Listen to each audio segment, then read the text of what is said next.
জামাইকে খুশি করতে যে আরো বেশি স্যাড বানাই ফেলছি। কিভাবে আমার জামাই স্যাড হলো তা জানতে হলে ফুল ভিডিওটা দেখতে হবে। রাতে 12:30 বাজে খুব শখ করে মোমোসগুলা ভাজতেছিলাম।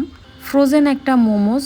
আমি মোমোজ একটু অন্যভাবে ভাজি, যেটা হচ্ছে গিয়ে একটু হালকা তেলের মধ্যে একটু পানি দিয়ে দেন হচ্ছে গিয়ে আমি সেদ্ধ করি। এটা করলে কি হয়, ভিতরে চিকেনটা অনেক ভালো মতো কুকড হয়। স্টিমও করা যায়, বাট আমি স্টিমটা আমার অত বেশি ভালো লাগে না। এটা করলে মনে হয় প্রপার ওয়েতে চিকেনটা ভালো মতো রান্না করা হয়েছে। দেন দেওয়ার পরে একটু ঢেকে দিলাম। হতে বেশিক্ষণ সময় লাগে না। এটা খেতে একটু ডিফারেন্ট টেস্ট। আর নিচেটা হালকা একটু ক্রিস্পি, উপরটা একদম সফট থাকে। আপনারা যে মোমোজ খেতে চান তারা এইভাবে একদিন ট্রাই করে দেখবেন, খুব ভালো লাগবে। সো মূল কথায় আসি, মোমোজগুলো খুব শখ করে হচ্ছে গিয়ে রাতের 12:30 বাজে ভাবছি। আমার খুব সিক্রেট একটা সস বানাইছি, যেটা খুবই মজা, একদিন আপনাদের সাথে শেয়ার করব। দেন জামাইয়ের কাছে নিয়ে গেলাম, দেখি জামাই একদম শুয়ে পড়ছে যে ঘুমাবে।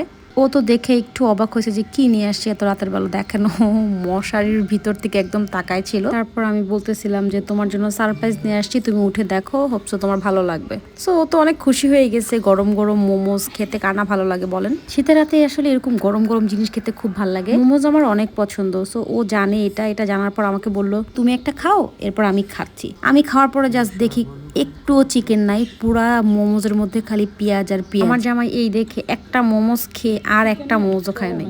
আমি খাচ্ছিলাম আর বকতেছিলাম, ভাই একটু চিকেন দিলে কি এমন একটা হইতো বলেন তো।